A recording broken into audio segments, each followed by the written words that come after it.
You are recording. Are we ready? Well, it was a Saturday afternoon. Probably about like this Saturday afternoon. And I was walking down the street in Sweetwater, Texas. And I saw this sign up on the post office. It was a sign of this old man with a beard on it. It says, "Uncle Sam wants you." And I looked at that and I thought, hey, maybe Uncle Sam wants me. So I go up and I talk to these two non-commissioned officers. And they said, "Oh yes, we want you." And so I filled out some papers and I took them home to go into the Army. And my mama and daddy had a fit because I was going to leave and go in the Army. I told, well, I was going to leave anyway. I was going somewhere. I wasn't going to stay on that farm all my life. I was taking off and going somewhere. So they finally, they had to sign the papers for me to go in the service. So they relented and I went and I got on this train and I traveled all night long from Sweetwater, Texas to El Paso, Texas. Were you 18? I was 18 years old, just past 18. And I got to El Paso in this big old 6x6 truck backed up there. And there's several of us guys on that train all going to join the Army. See the world. They took us out to El Paso, to Fort Bliss. And they fed us breakfast. And we could order anything we wanted. So just whatever you want, you can have. Just however you want it fixed. Whatever kind of eggs you want. Upside down, over easy. Whatever kind of bacon you want. Canadian bacon, American bacon, ham, whatever you want. You just order. Cereal, milk, half and half, cream. Oh, man, this is a life. And what's more, they served it to you. You didn't have to stand in line to get it. They'd bring it to the table and serve it to you. Papa, what year was this? 1940. 1940? 1940. Were only men in the military at that time? Only men were in the military at that time. Okay. Only volunteers were in the service at that time. Okay. And I thought, oh, this is a life. Just eat whatever you want, order whatever you want, and they bring you whatever you want right to your table. So we ate breakfast, and then said, well, I'll go over and get sworn in. So, and they said, once you got sworn in, you could pick whatever service that you wanted to go to. So we went over and got sworn in. And then after we were sworn in, well, they said, you, and you, and you, you're in the tank corps. You, and you, and you, you're in the infantry. You, and they pointed at me and said, you're in the cavalry. I didn't want to be in the cavalry. I just left horses on the farm, and I wanted to get away from horses. I didn't want to be in no cavalry. But they said, well, you sworn in and you're in the Army now. You're whatever we tell you to be, and you're in the cavalry. So you got to choose to be in the Army. You didn't get to choose. I thought they just told you could they choose. Were lying. Oh. Once you were sworn in, they said what you were going to be, and they were lying. Oh. That's what they were doing. They were lying.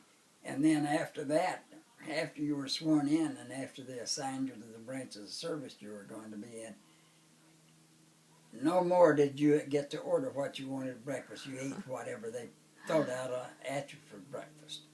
And no more. You stood in a line with a mess kit and got it, just threw something on your mess kit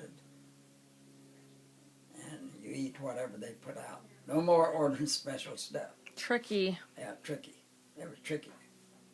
And so now I'm in the cavalry. But I kind of learned to like it. I didn't really mind it that much. And we trained, went on maneuvers, and rode horses up in New Mexico and out on the plains of Texas around El Paso, and then to put horses on the big trucks and hauled them to Louisiana and went clear into Louisiana on maneuvers and rode horses down in Louisiana. And then one day I was riding this horse along and this non-commissioned officer came up and tapped me on the shoulder and said the captain wanted to see me. And So what in the world, the captain? So went back to see the captain. And he said, well, there's another guy there, and this other guy's name was Little. And I thought that was interesting. Captain Little? No, this it was just another guy like me. He wasn't the captain, but it was two of us. He says, "What?"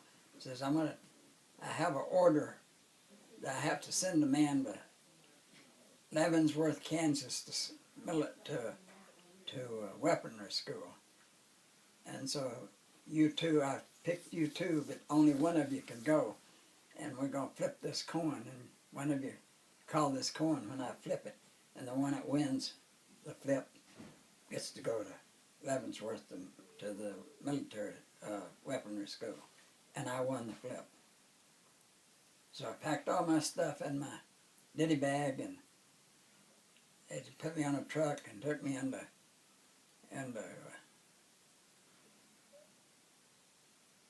well, something down in Louisiana, and I forget the name of it.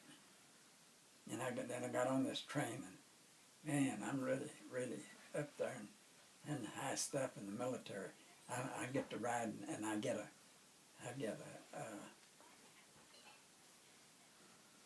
what do they call them? Where you a sleeper car, where you have a bed, and have all this fancy silver and all this fancy crystal and stuff whenever they serve you, and you order whatever you wanted to on the train, and they served it to you. This big black guy, he came and served it to you. And that was pretty good stuff. I really liked that. And I rode all the way across Louisiana and back across Texas and over into Kansas, and then I went to school. I went to school at Leavenworth, Kansas for training for weapons artificer. And then they come around, and while I was there, and they said they were selecting some people to go to West Point, and volunteers to go to West Point, and I could go to West Point if I wanted to go to West Point. But you had to sign up for 6 years in the military, and in that 6-year period, you never could get married. And so I didn't think I liked that, so I went ahead and finished the artificer school. And then... Had you already met Nana? No. Okay. No, and I went back to El Paso. After I went to school, I went back to El Paso at the Fort Bliss. And I stayed there. And then after a while, well, they decided to ship us overseas. So we left all of our horses we'd been training on. We had 20,000 horses. We left all them at Fort Bliss. Now we became just like infantry, like foot soldiers. And they shipped us to San Francisco, and they put us on this big boat. And we were 14 days aboard this big boat going to Brisbane, Australia. We got into Brisbane, Australia on a Sunday afternoon. You took a boat all the way to Australia? 14 days. Was it a big boat? We had 10,000 men aboard it. Wow. It was a big boat. It had bunks stacked up 4 high. And every compartment in it. How big was one bunk? Or I mean one little like cabin that used the sleep room, like this room, like half this room? It was about half this room and about 12 men to each room. Do you remember the men? Did you meet any men there that you remember? Yeah, I remember some of the men. I remember Jesse W. Stanley. That he became one of my best buddies. And that's probably about the only one I really remember his name. Oh, I remember a guy by the name of Combs, but I don't remember what it. And I remember another guy that they called Wendy, and he talked all the time. He never stopped talking, and he was a big show-off. And so then when we got into Brisbane, Australia, and we went into training in Brisbane. And Brisbane is just completely opposite in the weather conditions to where we are here in Phoenix. And because in July it's wintertime, snow comes in July in Australia. It's just the opposite of what it is here. And so as soon as we got into Australia, it didn't take long because the country was covered about 6 inches of snow. And so we stayed in Australia until after the first of the year, 1941. Then we shipped out, got on this big boat, and we shipped out to New Guinea. And went to Oral Bay, New Guinea. And we trained there a little bit. And I think I told you a story about where the bomb was dropped there and I lost my tennis shoe. I think we recorded that already, and I dug my hole deeper and deeper and deeper. And Tell it. And so I volunteered to go up to Finschhafen, New Guinea. And I went up to Finschhafen. We was unloading the trucks as they come in with all the supplies on them. And they told us to dig holes because the Japs might come over and bomb us, so the slit trenches to sleep in at night, so we'd be down protected in case the bombs started dropping. I dug me a hole about just deep enough that I could get my body down below the ground, and because I didn't want to put out the labor to dig anymore. So then I went to this movie, and we had a outdoor movie theater, had this big screen set up right on the beach. We had these coconut logs cut down, and we sat on those coconut logs and watched the movies. And it was real dark, and all these ships was out in the bay, and these planes were coming in. And a jet plane had followed our planes in, tailed them in at night in the dark, and he dropped a bomb. And when this bomb went off, all the fire and the flame went off, and the big boom, boom, boom. And I just rolled backwards off this log, and I started crawling just on my hands and knees, and I crawled over under this 6x6 truck, and I lost one of my tennis shoes. And I still haven't found my tennis shoe to this day. But I took off, and I went back to our camp area, and I got my shovel, and I started digging. And I dug, and I dug, and I dug. And then the next day, I got me a saw, and I cut these coconut logs, and I put them over my hole I dug down. And then I got me some gunny sacks, and I filled them with dirt. And I put these gunny sacks filled with dirt on top of my coconut logs. I must have dug down 4 or 5 feet in my hole, 4 or 5 feet deep. And then I dug back in the bank and made me a shelf in my hole, so I could put my sleeping bag up on that shelf and sleep up there. And Japs couldn't get me if they come and bombed. And they could drop one right by the side of my hole, and I probably wouldn't have got any shrapnel from it. So I stayed there a while, and then we went back to Oral Bay, and we shipped out from there to Bismarck Archipelago. And we went up to Los Negros Island, and we ran the Japs out of Los Negros Island. And then we went over to contiguous island, which is called Manus Island, and we run them out of Manus Island. And then we went into bivouac there a bit, in preparation to go for the big fella for the invasion, the return to the Philippines. And then in November of 1944, we made the invasion of Leyte Island. And I was on one of the first waves that went into Leyte Island whenever we returned to the Philippines. And the first night, they told us that the Japs would probably try and counterattack that night. So I didn't pay much attention to it.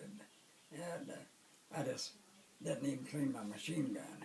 And it was raining, and it was muddy, and I was tired, and I was sleepy, and I was hungry.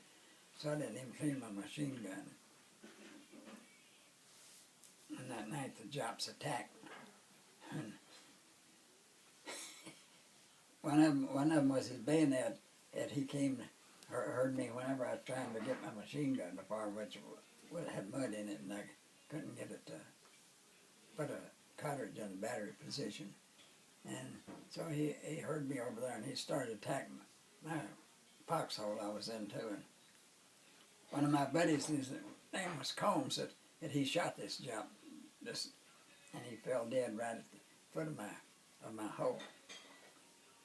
But a bunch of them was just wounded, and they lay out there all the rest of the night and groaning and going, ooh, oh, oh. Nobody killed him? The next morning, one of the lieutenants went out and shot them all, the ones that was wounded in the head, and killed the rest of them. Ugh. And we took off, and the next night on that island, got just about daylight, and this big flight of Japanese Betty bombers came over, and they were going to bomb our ships. Our ships that was out in the harbor.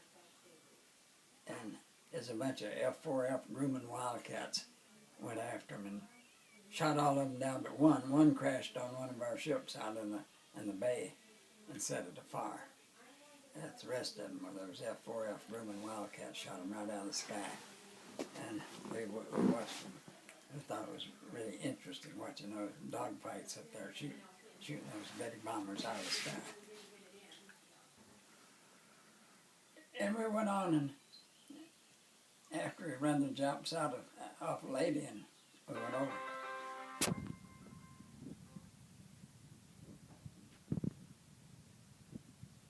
Hello?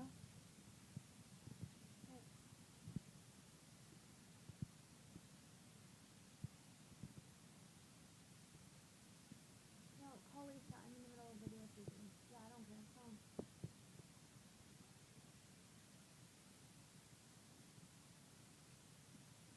What time is it doing?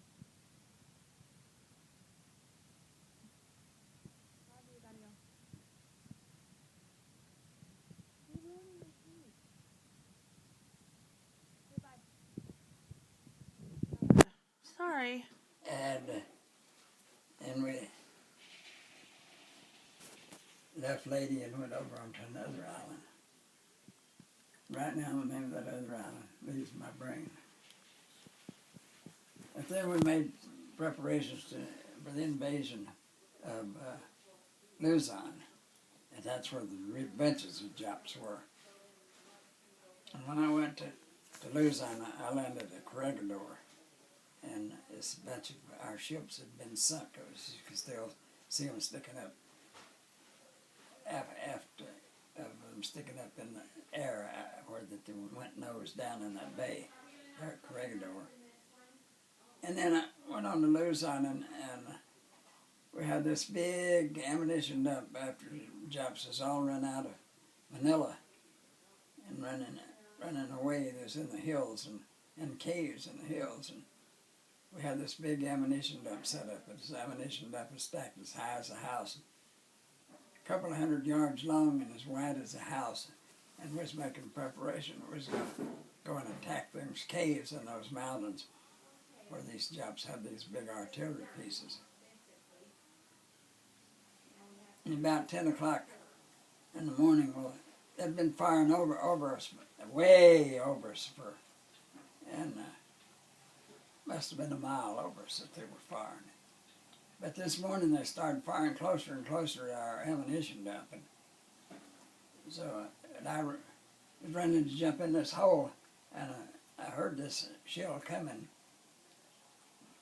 and it was whistling. I could hear it whistling, and I knew it was going to get me before I got in this foxhole. It was going,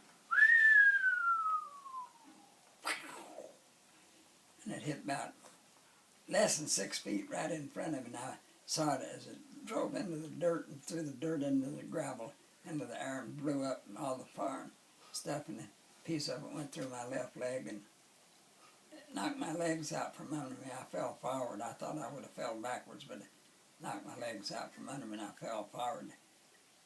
It knocked my left leg and femur completely into it right above my left knee. So I crawled over in this slip trench where a couple of my buddies were and told them, and I said some bad cuss words at these Japs that had blown my leg off. And they took a shoulder half and tore it up and made a tourniquet because I was losing quite a bit of blood. And they made a tourniquet and put it around my and gave me some Atterman pills and a cigarette. I could see this ambulance is dug in. I could see about half of his Red Cross on the side of him. Now, man, if his Japs just stopped this shelling, that ambulance could come get me. This war is over for me, and I'd be leaving this outfit. And I heard these planes roaring coming. I didn't know if they was Jap planes or our planes, but they came right over the top of us. And you could see they were our planes, they were our P-38s. And they had rockets strapped under their wings where they could push a button and launch them electronically. And it looked like they was going to fly right in the mouth of those caves where those Japs were. Just before they got to them, they released those rockets. And once looked like they threw in the afterburners and went straight up in the air over that mountain. Just left a string of smoke behind them as they threw in their afterburners. And they just blew them holes right up, them Japs holes right up in that mountain. And whenever they did, Ed Evans turned on his siren. All my buddies started running around me hollering, "When you get back to San Francisco, call my girlfriend. Call this number. Call my girlfriend. Tell them you just saw me. Tell them where I'm at."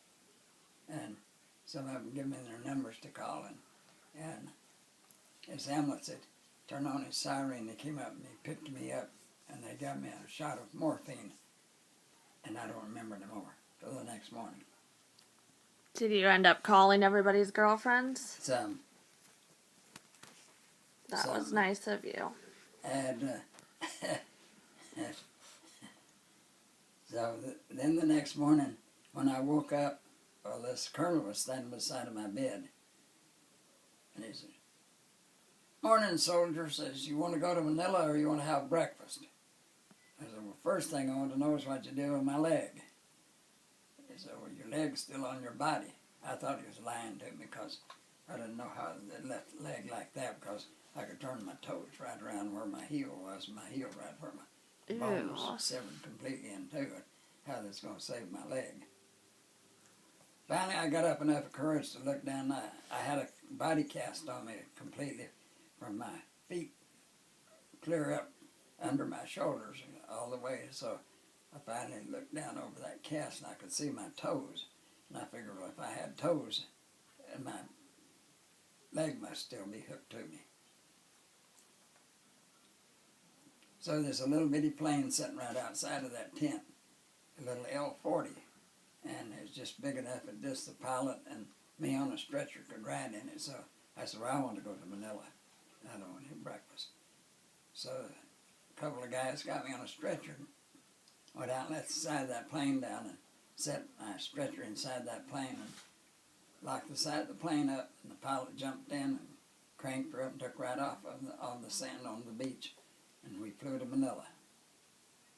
We got to Manila and they put me in a hospital.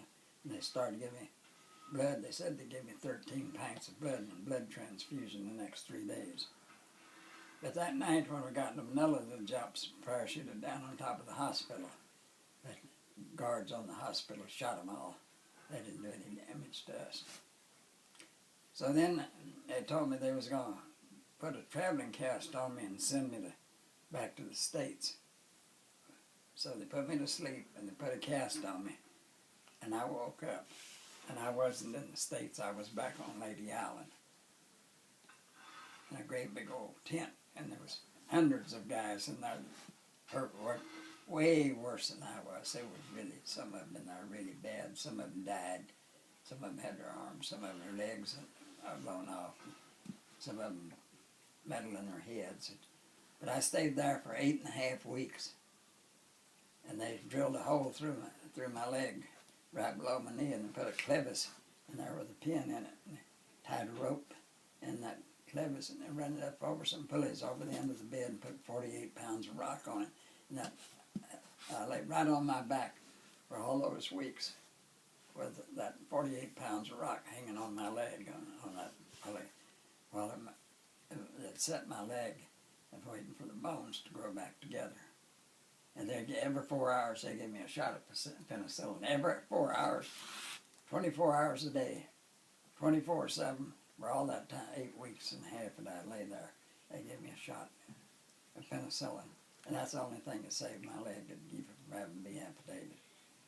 8.5 weeks, says, well, they're going to send me back to the States. So they took me over and they put me to sleep, and they put a traveling cast on me. And this time, sure enough, they're going to send me to the States. So they put me on a plane. The plane took off in a big storm. It was lightning and thundering, and lightning hit the plane, knocked out a generator, so we had to go back and land and put a new generator on it. Then it took off again, and we landed in Phoenix Island. Phoenix Island. Island.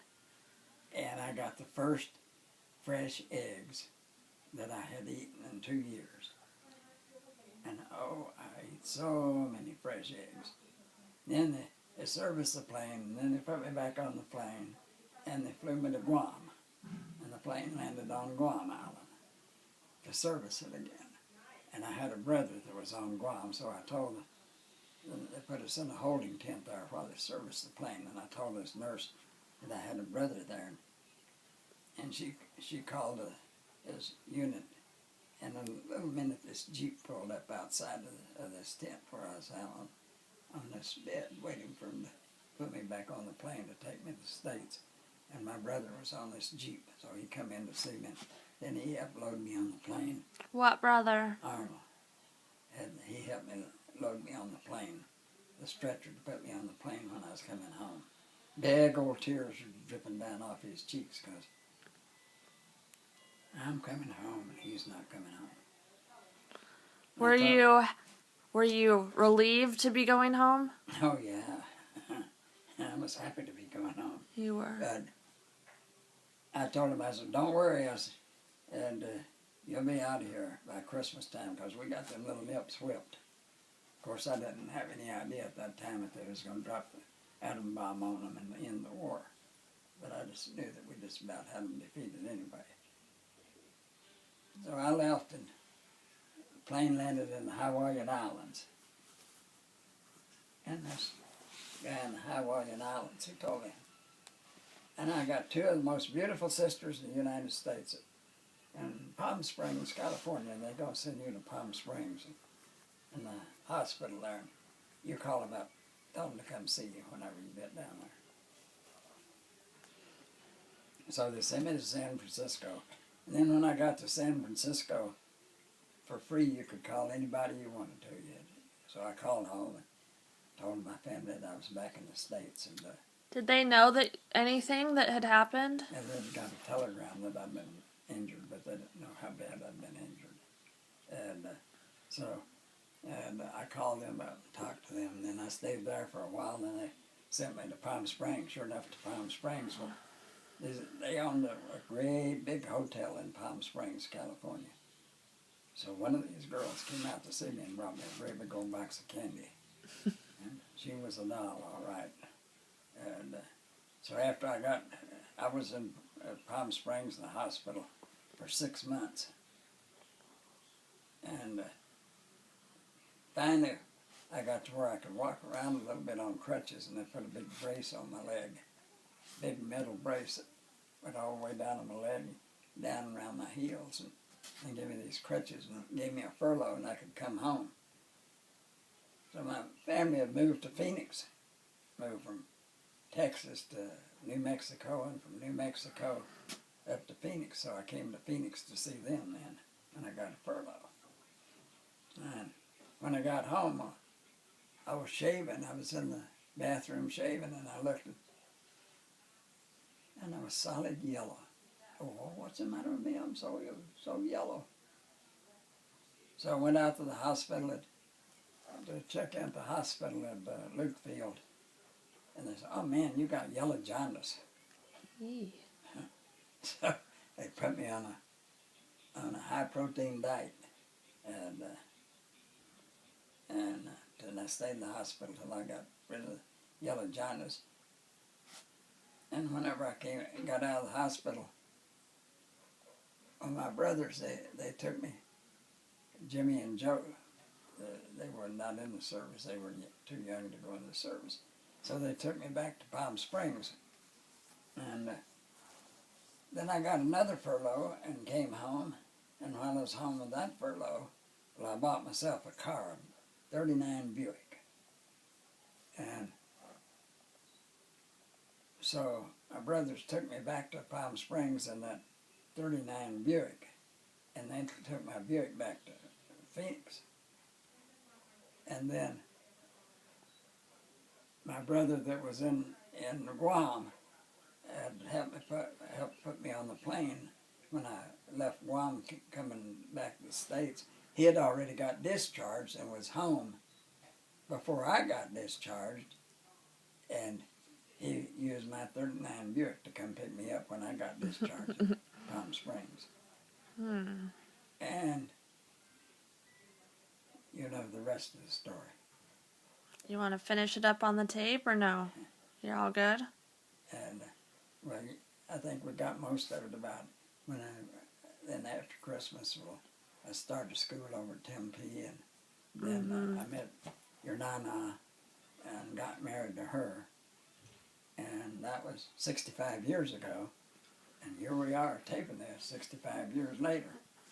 And, Pretty crazy. Papa, do you remember why you wanted to join the military? Was it just to get away, or was it for the country, or both?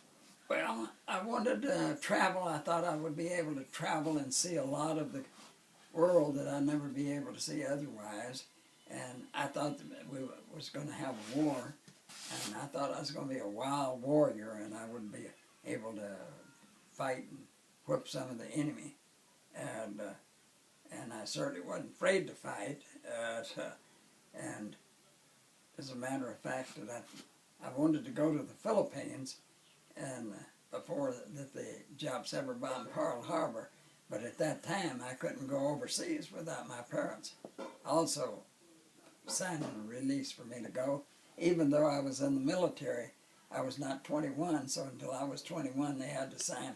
It was okay for me to go, and they would not sign for me to go to the Philippines, or I would have been in real dire trouble, because I'd have been in the Philippines whenever the Japs attacked the Philippines, and I'd have probably been on the death march whenever the Philippines fell.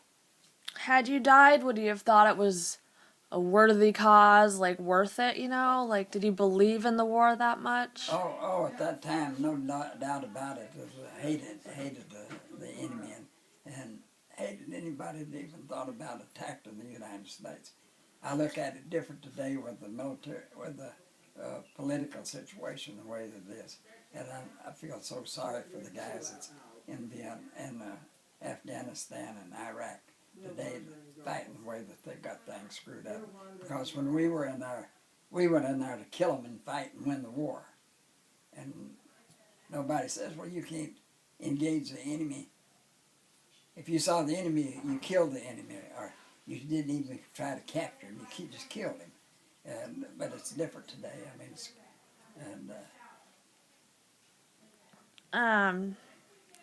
They ended up lowering the age to 18. Now, do you think that was a good decision? well, I don't think you can go in today at 18 unless you get your parents' consent. Really? I don't know if you can or not. I know they've lowered the voting age to 18, where you can vote at 18, which I think is absolutely ridiculous, because I don't think an 18-year-old has the slightest idea about politics and who should be making decisions to run the country. I think it's one of the greatest mistakes that they ever made politically, is lowering the voting age to 18. You have a grandson that has made his entire life in the military. What do you think about that? Are you proud of Michael? Yeah, I think that's great. I think it's great that people that they want to do that. And I don't know if I wouldn't have got wounded, what position I might have taken at that time. I might have stayed in the military at that time. Well, we're always proud of you for fighting, Papa. For defending the country and for the freedom. Yeah, I'm very proud of my grandchildren and my great-grandchildren. And of course, you know what I think about your daddy. He's not only my son, but he's my best friend. And he chose not to go into the military, even though he was drafted. What do you know about that? What do I know about it? I know all about it, and I thought it was a wise thing for him to do, because at that time I didn't see any deal why we should be involved in any Southeast Asia at all. I didn't see any purpose for it. That was not going to attack the United States. I didn't see where we had any military or any political, any kind, and I couldn't at that time understand why we were there. And I thought they lied about why we was there. And I was really happy that he didn't go, because I didn't want him to go over and get his arms or his legs blown off for no reason. Now, you don't And have I to didn't see any purpose for it. you don't have to disclose anything you don't want to, but were you there the day his number got called? How did the draft work? The boys were given a number, then you watched TV at night and they called numbers at random? Yeah, they would draw the numbers out of a jar, out of a big pot of numbers, put all these numbers in there and draw them out. And yeah, I was there whenever he was called. Do you remember what his number was? No, I don't. I doubt if he remembers what it was. But no, I didn't want him to go into any Vietnam, and because I didn't think they was fighting a just war. I don't think till the day this fight had 58,000 people killed, and I don't know what we gained there. We didn't gain any land. We didn't gain any political advantage. We didn't gain any bases. I didn't see why we were there. My dad always said he felt like they were fighting a war that they had no business being in anyways. I never thought they had any business being there. I never thought they had any business being in Korea whenever they went into Korea. And I thought that was a useless war. I don't know why they went into Korea. Why they went into now, of course, I can see and why they went into Afghanistan. I mean, they didn't have any The first time or both times? Whenever the President Bush sent the boys into Afghanistan after the enemies blew up our 2 World Trade Center towers. I mean, what was he going to do? Just, what's okay? And just blow up the country. We don't care. That war's been going on, what, Papa? 10 years. And but I think it's been mishandled in the war. I think that they should have gone over there and ended the war like we did in the World War II. Went over there to end the war. And I think if we could whip all of Germany and all of Japan at the same time, tell me we can't whip a little old Afghanistan or a little old Iraq in less than 10 years. I think it's had to be a bunch of complete idiots that was making the calls for what they was going to do and winning those wars. I think we could win them, either one of them, in a couple of years' time, and no effort whatsoever. Whose death were you happier about? Osama bin Laden or Hussein? I think I was happy with both of them. Probably more so with bin Laden than, but with both of them, certainly with both of them. I love you, Pop. I love you, darling. And but Hussein, I think once we got rid of Hussein, we should got out of Iraq right then, or either made Iraq pay us for all of the money we spent there, and the same with Afghanistan. And I can't see us spending billions of dollars and all the death we lost, and for nothing. I mean, what are we going to do? Walk away with nothing? I remember in the beginning they had said that they wanted to help them build up their own government, but I think if that was even part of the reason, we've lost a lot of lives for, no business, we had any business being there. As a matter of fact, George Bush, I heard him say it with his own lips on himself, not somebody said George Bush, and I heard him say it, we're not going to do ever nation building. And he did go in nation building. Yeah. So I fault him for that. Once it got through with Hussein, got him killed, They should have pulled right out right then, or either made them people pay all of the money that we spent in that war. And I would go with old Donald Trump. I would agree with him that each person that was killed there their family should have got $5 million, and they should have taken half the oil that's supplied with Iraq for free, to pay for what we've done to save their country from them. Recently, they overturned the Don't Ask, Don't Tell. Do you think it makes any difference in the military, whether you're allowed to be gay or not? I think it was a big mistake to begin with. I don't think they had any reason in the world for having faggots in the military. Even though they're men still fighting, their physical body? I think it's a mistake, because I certainly wouldn't want to be in a foxhole or in a tank and they get shot and their blood from them guys splattering all over me, and maybe they've got AIDS or something, and their blood, or me handling them. And I think it's a big mistake. I don't think they should have been in the military, no. You know, though, that even before, even though they couldn't talk about it, there was still probably a lot of homosexuals in the military. Well, and as a matter of fact, I was in the military for 5 months, 5 years, 2 months, and 28 days, and I never knew one while I was there. I'm sure there might have been some there, but I never knew one there. I tend to think men are stronger than women. Do you think women should be fighting out there? Absolutely not. Now, I think that's one of our great assets of the world is our women, and a lot of people disagree with it, but my philosophy is women have no business being in the fighting in the military. They have a place that they want to be. It can be secretaries, it can be stay-at-home moms raising babies. no, I think women that there have always been a place for women in industry, other than in the home, and they always have been. I think women certainly have a place. They don't have to just be stay-at-home mothers. I think, me personally, I favor stay-at-home mothers, but if they don't want to stay at home, and of course the society is different to what it was when I raised my family. The government has screwed things up in this tax deal so much that a lot of them have to work to support the families. But your Nana, she never had to work a single day in her lifetime in 65 years that we were married. And my philosophy was I was supposed to make the living and support the family. She was supposed to take care of the domestic part of it, taking care of the family, which was just as important as my part of what I was doing. But there's been always women from the time I was born and long before I was ever born. Nurses.